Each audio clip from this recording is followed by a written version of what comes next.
Très intelligent, avec lui, il ne voulait pas le perdre. Je t'attrape.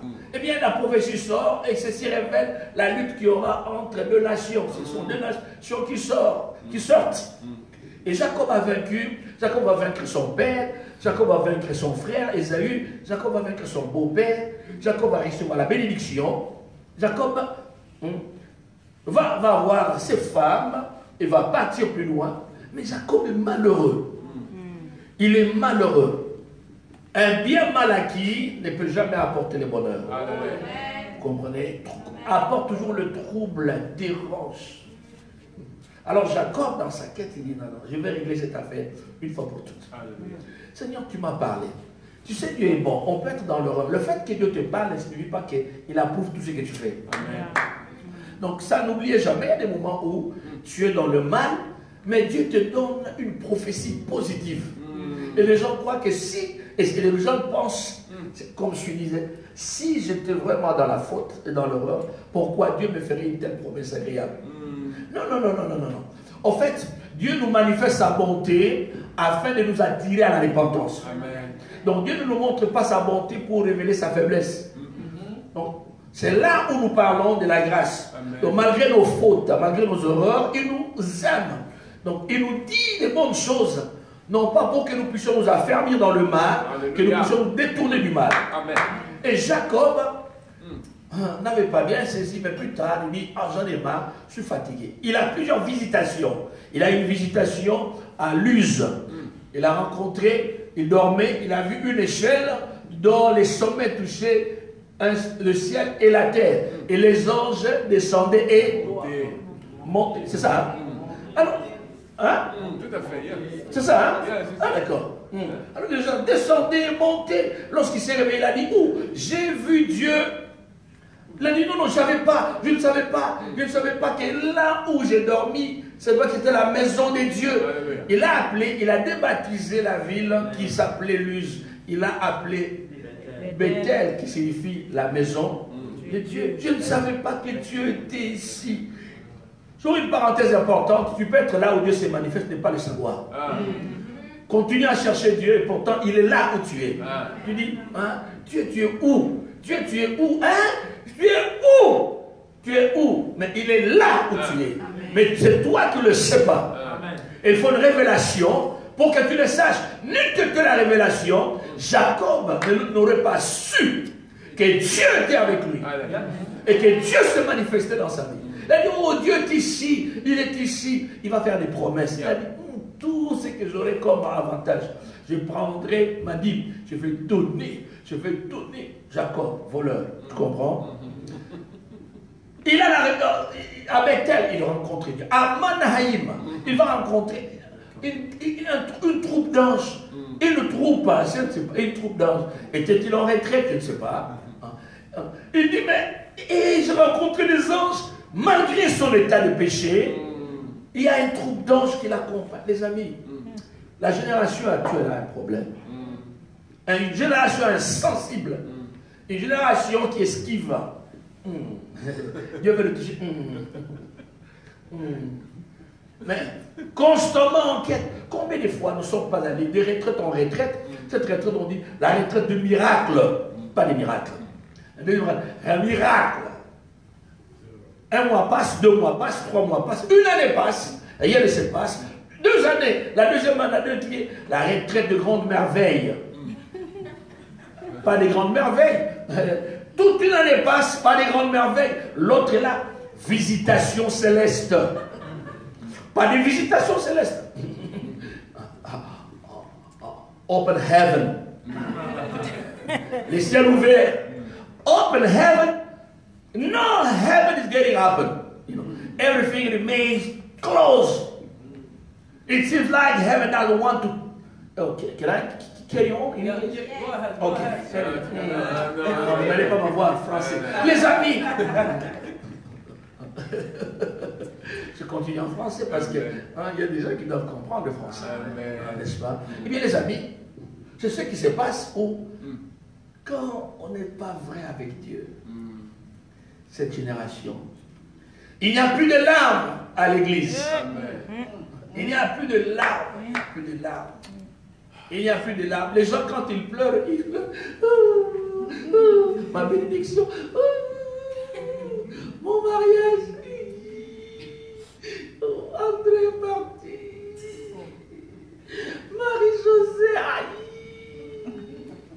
Mon bébé, mon travail. Les larmes devant la croix. Le larme de brisement de cœur, il n'y en a plus. Oh Dieu, tu m'as parlé. Tu m'as parlé. Tu ne nous as pas parlé. Tu m'as parlé à moi. Tu m'as parlé à moi. À moi, tu as parlé, pas à quelqu'un d'autre. À moi, tu as parlé. Oh Dieu. Où il est encore dans les cieux qui y est. Dans la profondeur de eaux, tu vois là. Où fut-elle loin de ta face. Seigneur, ne me retire pas ton esprit. J'ai péché, oui, j'ai péché contre le ciel. J'ai péché contre toi, oh Dieu. Je mal fait. J'ai honte de mon péché. J'ai mal. Combien sont ceux-là qui souffrent encore? Qui ont un cœur brisé, déchiré, qui se frappent la poitrine. Je mal fais, Seigneur. Change-moi. Change-moi. Mon prière actuelle, change les autres. Seigneur, change-le. Change-la. Change ma femme, Seigneur. Change ma femme. Oh Seigneur, change ma femme. Non, non, la bonne prière, change-moi d'abord. Yes. Moi d'abord. Pas les autres, moi d'abord. Change mon frère. Non, non, non, moi d'abord. Change ma soeur. Moi d'abord. Est-ce que je peux avoir une serviette, s'il vous plaît? Aidez-moi. Une serviette. Moi d'abord.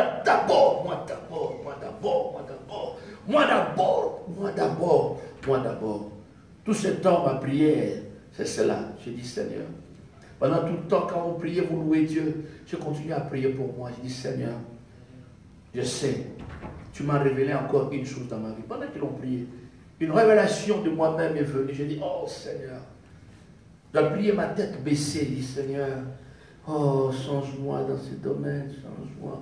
Oh, merci parce que tu m'as parlé. Il n'y a pas longtemps, tout à l'heure, je continue à prier. Je dis, Seigneur, cet aspect doit être réglé dans mon cœur. Amen. Amen. Je disais Amen. Amen. Que des personnes que nous détestons, des personnes que nous haïssons, oui, ils nous ont mal fait. Avons-nous le droit de les haïr? La Bible ne le dit pas. Amen. Devons faire du bien à ceux qui font, à ceux qui nous font du mal. Devons aimer ceux qui nous détestent, bénir ceux qui nous maudissent. Merci. C'est ce que la Bible nous demande. Amen. Mais combien nous rendons le mal au mal, pour le mal? Il m'a mal fait, il l'aura pour son compte. Il l'aura pour son compte. La colère, une colère rouge, une colère bleue, l'impunité absolue. Tu vois des gens qui parlent avec une langue sans retenue. Ils peuvent être impolis, ils ne ressentent rien. Ils blessent les gens, ils ne ressentent rien. Ils sont insensibles. Tu vois? Non. On doit être sensible, je mal parler. J'observe l'autre sur le visage. La façon dont j'ai parlé a changé son visage. Je crois l'avoir atteint. J'ai mal parlé, pardonne-moi. Amen. C'est ça la vie chrétienne. Nous ne pouvons pas dire Alléluia, Alléluia, Seigneur, merci. Non. Vous n'avez pas bien fini un moment de prière si vous n'êtes pas repenti d'un mal. Ne dites pas que j'ai bien fini. Dieu n'est pas d'abord intéressé à vous donner quelque chose de l'extérieur. Il est plus intéressé à vous donner quelque chose de dedans. Amen. Amen. C'est ce qui va en priorité pour Dieu. Est-ce qu'il a donné quelque chose? Il a changé quelque chose? Est-ce qu'il a cassé quelque chose au niveau de ton cœur? Dieu ne regarde pas à ce qui frappe l'œil, mais à ce qui est dans le cœur. C'est ce que la Bible dit. Il est plus intéressé à votre cœur qu'à toute autre chose. N'est-il pas dit, mon fils, donne-moi ton cœur. Voici la grande demande de Dieu. Donne-moi, offre-moi ton cœur. Mais aujourd'hui, on nous enseigne, offre-moi ton argent, l'autel. Tu vois? Autel, oui, je crois, comme je disais, je crois. Oui, je crois. Oui, je crois. Mais comme je dis, il y a une exagération. Les gens exagèrent. Et cette exagération irrite mon esprit. Et cette exagération m'énerve. Est-ce que vous comprenez? Il dit, non, on ne peut pas manipuler les gens comme c'est là pour avoir de l'argent. Nous ne faisons pas le ministère pour nous enrichir au détriment des autres. Nous ne pouvons pas prêcher la prospérité pour rendre les autres pauvres. Une prospérité qui ne fera prospère que ceux-là qui la prêchent et qui ne fait jamais prospérer ceux-là qui l'entendent. Des livres de prospérité qui n'enrichissent que ceux-là qui l'écrivent et qui ne peuvent jamais enrichir ceux-là qui les lisent. Quel type de prospérité? Puisse Dieu nous aider. Puisse Dieu être vrai. Il dit bien être vrai. Être vrai. Amen. Il dit être vrai. Amen. Eh bien, il dit, c'est Jacob. Il dit, bon, je suis fatigué, Seigneur. Tu m'as fait des promesses, mais je suis fatigué. Toute la nuit, je la passe seul avec toi. Et Dieu le rencontre. Il lui apparaît en forme d'homme. Il y a eu comme une bataille. Quel type de bataille? Les amis, oh, j'aime ce genre de bataille. Quelle bagarre intéressante. Jacob a lutté toute la nuit. Et une lutte où la personne avec qui tu luttes, tu dis, je ne vais pas te laisser partir, tu me bénis. Tu luttes, Jacob luttait pour sa bénédiction. Quelqu'un est avec moi? Alléluia. Ils se sont battus toute la nuit. En fait, je veux une bénédiction tangible et non une bénédiction théorique, blablabla. Alléluia. Une bénédiction des slogans, des cris, des motos. Vous comprenez? Alléluia. Nous sommes le premier. Vous comprenez? Je veux une bénédiction réelle. Vous comprenez? Je veux la vivre et que les autres la voient. Amen. Oh yes. Une bénédiction vérifiable. Amen. Je suis fatigué.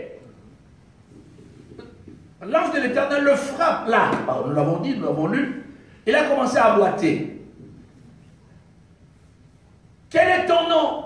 Est-ce que l'ange ne connaissait pas son nom? Hein? Il connaissait son nom. Dieu ne pose pas des questions parce qu'il ignore la réponse. Dieu pose des questions parce qu'il veut amener la personne à quoi? À réfléchir. Quand Dieu te dit, tu es où? Ce n'est pas qu'il ignore là où tu es. Adam, où es-tu? Ne savait-il pas où il était? Les jardins ne l'avaient-il pas créé? Il savait. Où es-tu, Adam? Il voulait qu'Adam réfléchisse. Ce n'est pas à l'endroit où je t'avais laissé. Je ne pose pas des questions à cause de moi, mais je te pose une question à cause de toi. Amen. Quel est ton nom? Réfléchis. Tu ne connais pas l'essence de ton nom. Il dit, je suis réfléchi. Quel est ton nom? Jacob. Tu ne réfléchis même pas. Tu es Jacob. Tu es comme ton nom. Un usurpateur. Un voleur. Quelqu'un qui prend ce qui n'est pas à lui. Jacob. Et tu veux la paix? Ok. Je suis Jacob. Pour la première fois, il a admis sa faute. L'homme qui s'est toujours défendu, qui est toujours sorti vainqueur. Pour la première fois, on l'a vaincu. Les jours où on l'a vaincu, c'est les jours où il sera déclaré vainqueur. Quelqu'un est avec moi? Amen. Les jours où Dieu te gagne, c'est les jours où il va te déclarer vainqueur. Amen. Dieu doit te gagner. C'est-à-dire, ce qu'il pense de toi, il te le dit, tu dois l'accepter. Il dit, c'est vrai, je sais, j'accepte. Je suis compliqué. Il dit, je te bénis. Moi, je suis têtu. Impoli. Moi, je suis égoïste. Moi, je suis impudique. Moi, je suis pornographe. Moi, je suis orgueilleux, arrogant. Moi, j'ai une langue de vipère. Je te libère une parole. 3 nuits, tu n'as pas de sommeil. Tu comprends? Quelle onction? Tu comprends? Moi, je suis séductrice. Quand je passe, tous les regards sur moi. Tu vois? Voilà ce que je suis. Moi, je te fais une bise. Mon parfum te reste collé pendant une semaine. Tu dors, tu rêves de mon parfum. Moi, quand je parle, j'attire les regards des femmes. Aucune femme ne peut me résister. Ok. Aussi longtemps que tu n'arrives pas à mettre devant Dieu sans discussion, où tu te dis, je m'humilie, Seigneur. Je me courbe. Oui, je le suis. Tu seras toujours en bagarre. Quelqu'un est avec moi. Amen. Jusqu'au jour où tu dis, oui, je suis vaincu. Oui, tu m'as gagné. Tu m'as gagné. Le combat cessera. Et Dieu dira, tu n'es plus Jacob à partir d'aujourd'hui. Puisque tu as admis ta faute, que tu es hypocrite, puisque tu as admis ta faute, tu as une bouche qui critique les autres, qui déchire leur réputation, eh bien je te change. Tu es Israël, prince de Dieu. Amen. La Bible dit, et Dieu le bénit là. Dieu le bénit où? Là. Il y a un là de Dieu. Il y a un là de Dieu. Où la bénédiction devient tangible. C'est là, c'est le lieu où tu te répands. Amen. La repentance est le lieu où la bénédiction, la véritable commence. Si la bénédiction seulement c'est le fait d'avoir une grosse voiture ou une maison, alors les païens sont plus bénis que les chrétiens. Parce qu'ils en ont plus que nous. Est-ce que vous comprenez? La vraie bénédiction apporte un équilibre du dedans. Il y a un équilibre entre le dedans et l'extérieur. On est satisfait du dedans et on est satisfait à l'extérieur. Amen. C'est ça la vraie bénédiction. Nombreux ont des milliards, mais insatisfaits. Pensez-vous qu'ils soient bénis? Non. Ils sont malheureux avec leurs milliards. Amen. Il y a des gens, où il y a des gens là qui sont toujours, qui font la chirurgie esthétique, jamais satisfaits. Ils vont changer leur nez, ils vont changer leurs yeux, ils vont changer leurs oreilles. Je ne suis pas contre la chirurgie esthétique. Tu as des moyens, tu peux aller le faire. Tiens-nous informé, compris pour toi. Parce qu'il faut... Pour que ça se passe bien, ça ne pousse pas la tête. Sinon, tu vois, il y a des gens qui changent tout. Ils changent ceci, ils changent ceci, ils deviennent addicts, drogués. Et finalement, étant drogués, ne sachant plus quoi faire, ils ont tout déformé. Ils sont mécontents pendant qu'ils dorment. Après, ils regardent, ah, il y a l'oreille ici, hein, qui est plus petite que l'autre. Chirurgie. On a des dettes, on a accumulé des dettes, finalement, on est malheureux. Paul dit, j'ai appris à être content. J'ai appris, on appelle ça, à l'école de la contentologie. J'ai appris à être un contentologue. Je suis content de qui je suis, de quoi j'ai. Content de là où je suis. Avant d'avoir ce que je n'ai pas encore. Mais là où je suis content. Tu dis pas Amen. Commence par être content dans cette église, alors encore, elle est encore à ses débuts. Elle est petite. Parce que demain, quand elle sera grande, tu seras encore content. Je t'informe que ce sera une très grande église. Amen. Que le diable le veuille ou pas, c'est un menteur. Il sera étonné. Amen. Eh bien, les amis, Jacob se répand. Le matin, il se lève. Tout le monde a pitié de lui. On le voit en train de boiter. Et papa,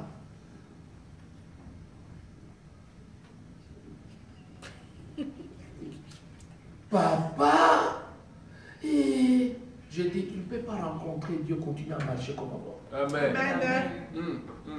Quand tu as rencontré Dieu, ta marche change. Amen. La marche a changé, c'est plus la même personne. Les gens disent qu'il a perdu. Non, il n'a pas perdu.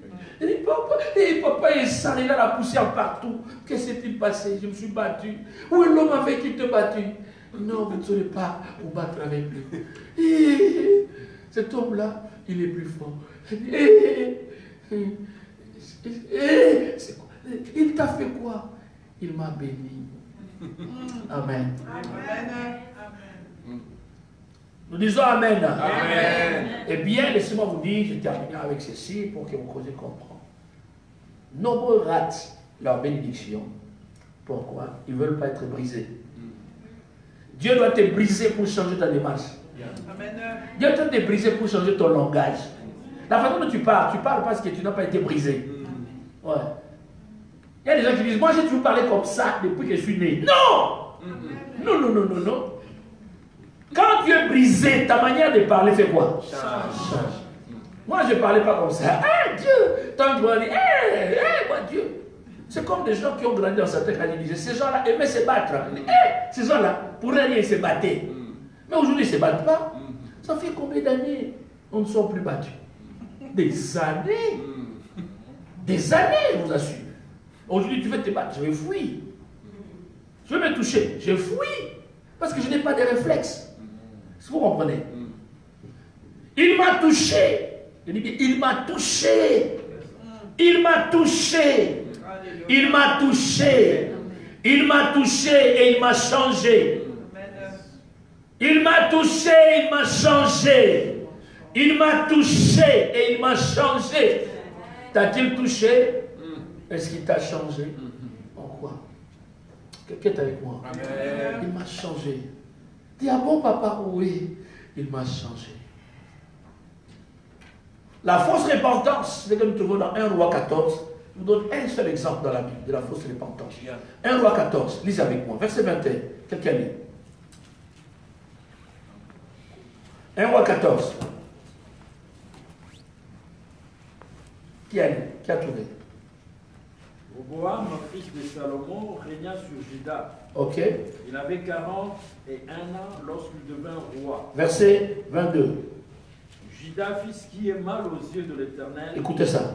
Et par le péché qu'ils commirent, ils excitèrent sa jalousie, plus que ne l'avait jamais fait leur père. Il a beaucoup. Juda, le roi de Juda a péché sous Roboam. Roboam, c'est le fils de qui? Le roi Salomon. Salomon, c'est le fils de qui? De David. Ok. Roboam, d'abord, il ne dirige que 2 tribus. La tribu de Benjamin et celle de Juda. Les 10 tribus sont conduites, dirigées par le serviteur de Salomon, Jéroboam. Il a 2 tribus, il conduit toute la nation. Toute la nation se livre à l'idolâtrie. Continue.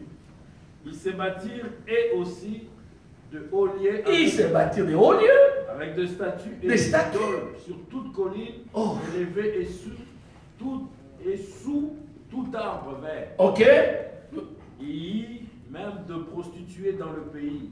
Ils imitèrent toutes les abominations de nations que l'Éternel avait chassées devant Israël. La 5e année du règne de Roboam. On peut aller plus vite. Tu lis bien, mais tu lis un peu au ralenti. La 5e année du règne de Roboam, Shishak, roi d'Égypte, Shishak, retenez le nom, Shishak, roi d'Égypte. Il prit les trésors de la maison de l'Éternel et les trésors de la maison du roi. Merci. Shishak, roi d'Égypte, l'image du diable.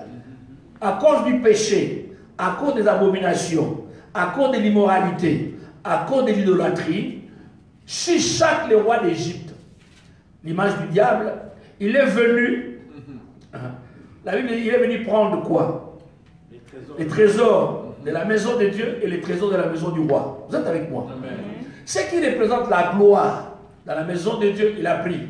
La gloire dans la maison du roi, il a pris. Ok, on peut aller. Il prit tout.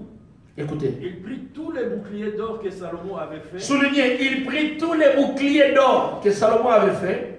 Le roi Roboam fit à leur place des boucliers d'airain et il les remit aux soins du chef des coureurs. Merci. Il prit tous les trésors et ensuite, la Bible dit tous les boucliers. Est-ce que quand on fait un bouclier, on le fait en or? Pensez, réfléchissez.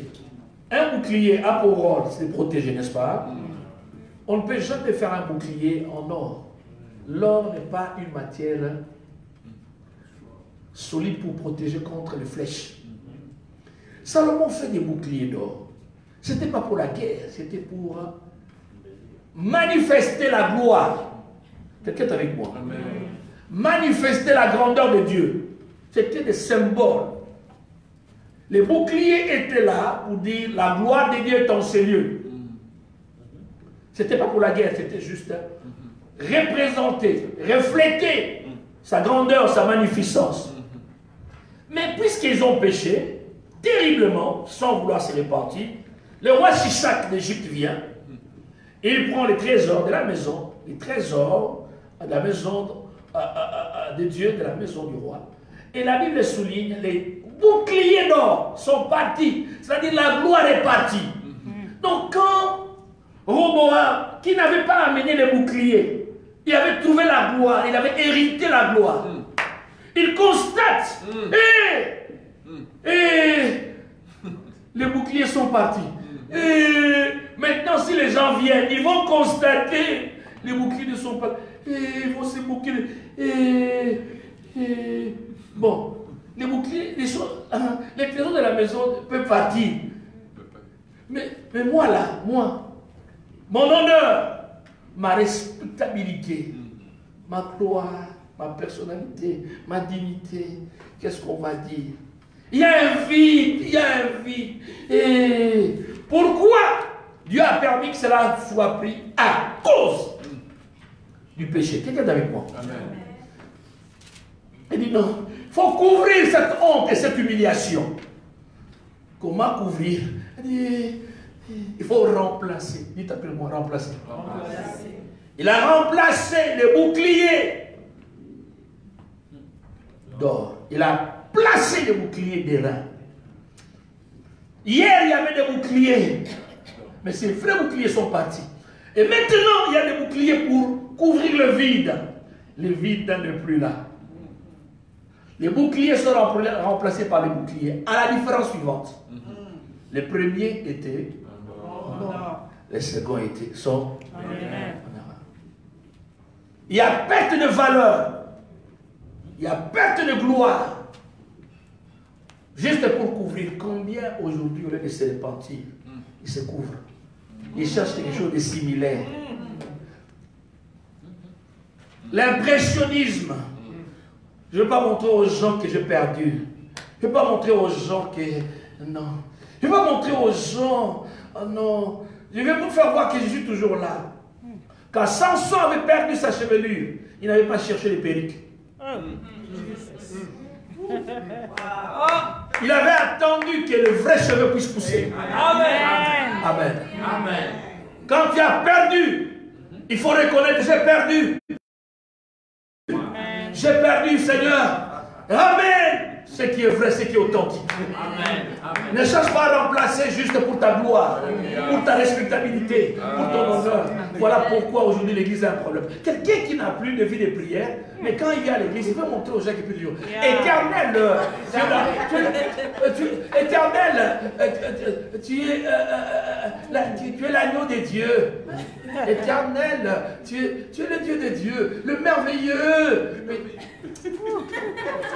Ferme ta bouche, assieds-toi. Abandonne cette affaire-là. Fais voir que tu as perdu, qu'on puisse t'aider. Amen. Qu'on puisse t'aider. Quelqu'un est avec moi. Amen. Quand le serviteur du prophète avait perdu la hache, était tombé dans l'eau, il n'avait pas cherché à remplacer. Il s'était dit, la vraie hache, celle qui coupe, et celle-là qui est tombée.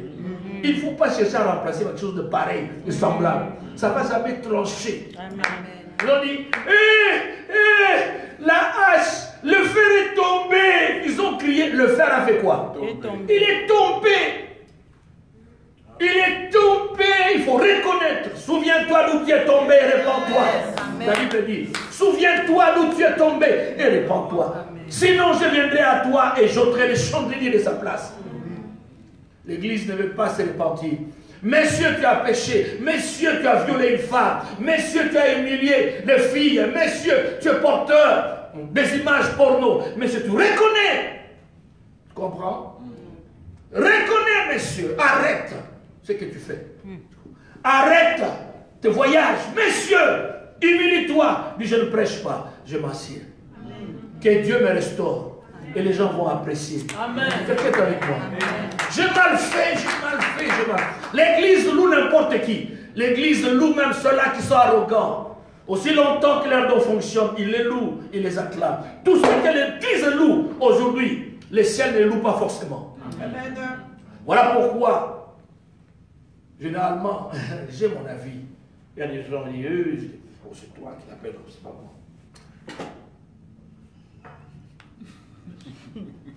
Oh Dieu, donc d'être vrai. Amen. Si l'église est vraie, elle va attirer le monde à lui, à elle. Amen.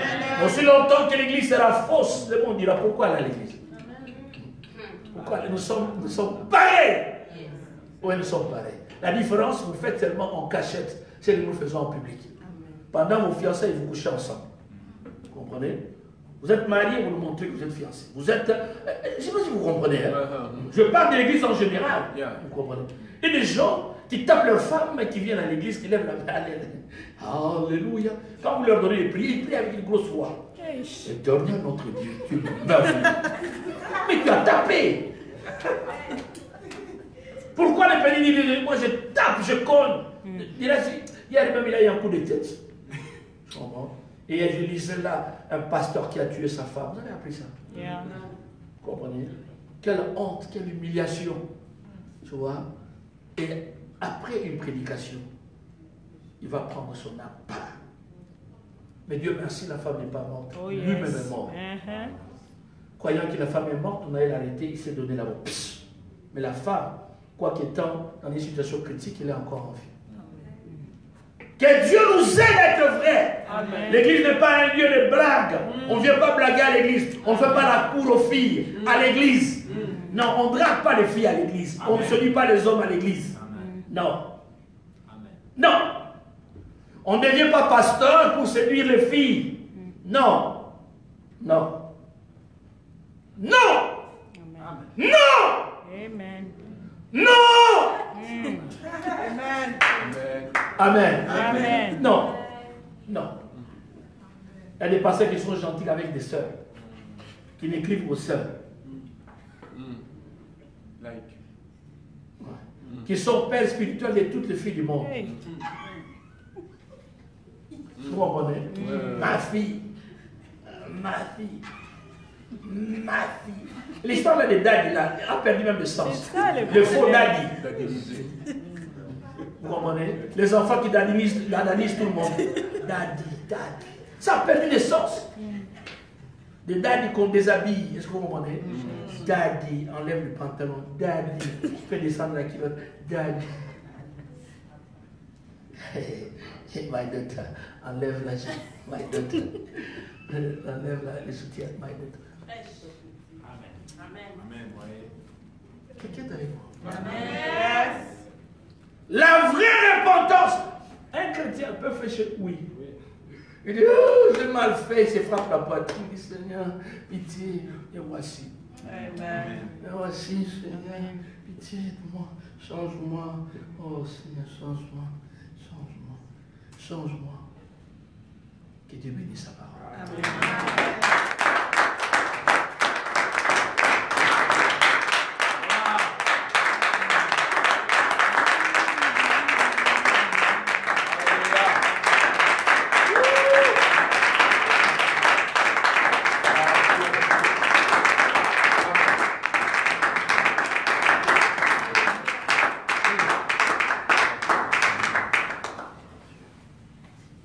Dis à mon Seigneur. Je n'ai pas qu'à racheter la chose. Doria va casser les bouches. D'abord, quoi, je sais pas possible. Doria bloquer ma brosse.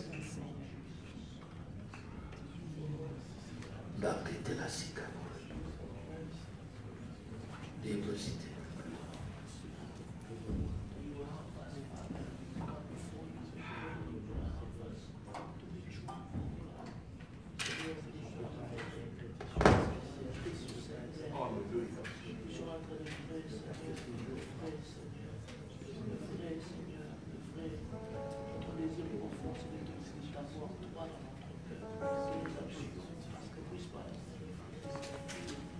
Oh Jésus. Puisse ta parole être gravée, Seigneur, dans nos cœurs. Nos yeux fermés, y a-t-il quelqu'un qui pourrait vraiment dire, ah, si pas ces points A, les points B, mes consciences, j'ai besoin de me repentir. Si pas les points B, les points C, j'ai besoin de me repentir. Si pas C, D, si pas D, E, j'ai besoin de me repentir au point F. Si c'est toi, lève-toi, je vais prier pour toi. Je prie pour quelqu'un.